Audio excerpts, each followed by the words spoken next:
not know it or may just kind of be a little bit fuzzy on it. So I just want to review basic side control escape.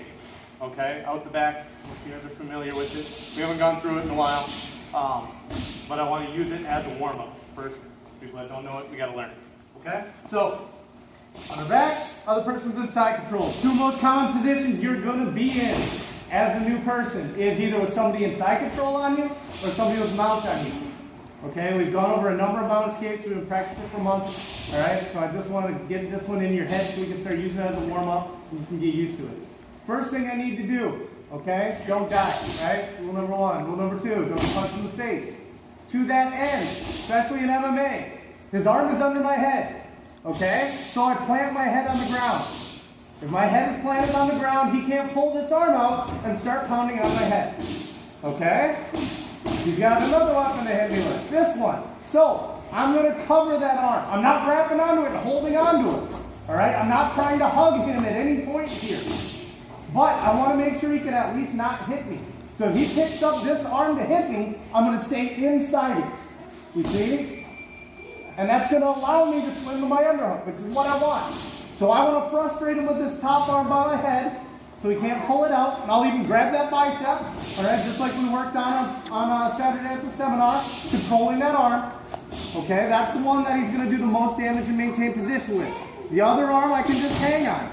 And if he does try to hit me, I stay inside it and I can swim underneath. And then we'll go throw her out the back. But if he doesn't do that, straight jiu-jitsu match, I need to start making space. So I'm going to control that arm, okay? And my knee is up in his ribs.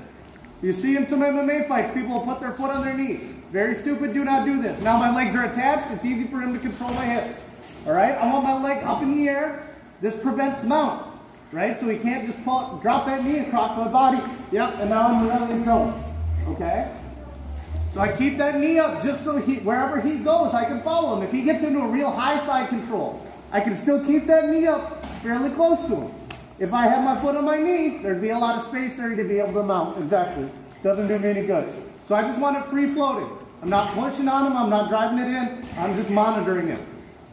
Okay? So now that I have at least a base to start from, my inside elbow is going to control his hips. John's trying to crush my face. We call this shoulder adjusters, right? It's uncomfortable. He's being nice so I can talk. Sometimes I'm sure he'd wish he could just put the pressure inside, shut up, all right? But I want to suck that inside elbow down to control. Now I can turn my head. I can make space. So that's first step. If I'm controlling that bicep here, I can pull my elbow inside, control his hip there, all right? Second hand, I'm going to frame on his face. So I'm going to grab something, gi, shoulder, whatever it is, and I'm going to run my forearm right down his face, all right, underneath his throat here. Yep. I want to grab onto something so I have an anchor point so he can't just toss my arm. Grab onto something. The harder he pushes down, the more it's going to suck for him. So I can start making a little space here.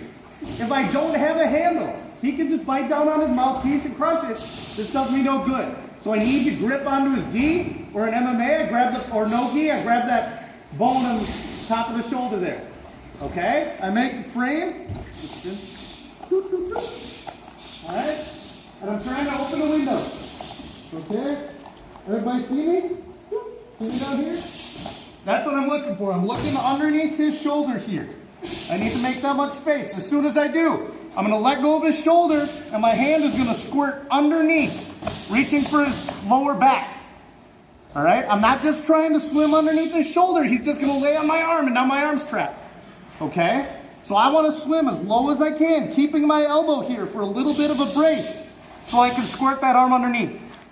All right? My knee's up in his hip. I shoot that arm through. Now we use our forward shrimp. All right? That stupid drill we do at the beginning of practice that everybody gets frustrated with until they get it.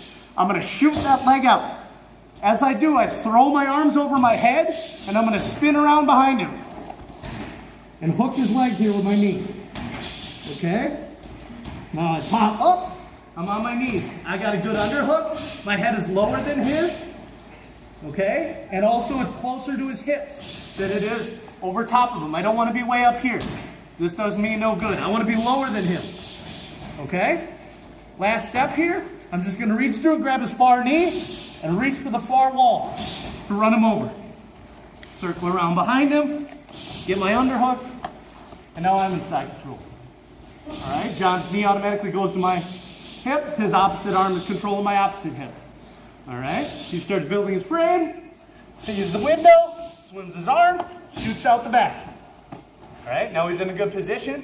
There are a number of different finishes we can do from here, but for the purposes of the drill, we're just gonna do the double leg and run him over. All right, taps my knee, circles behind me, limp arms out, and that's my turn. Knee in the hip, build my frame, control that inside hip. See my window, swim for his lower back, shoot out the back. Hook that foot. If I don't hook it, he's gonna spin the front head and start trying to choke me. All right, grab that knee, run him over. Cool? Questions? All right, grab your partner, let's start drilling it.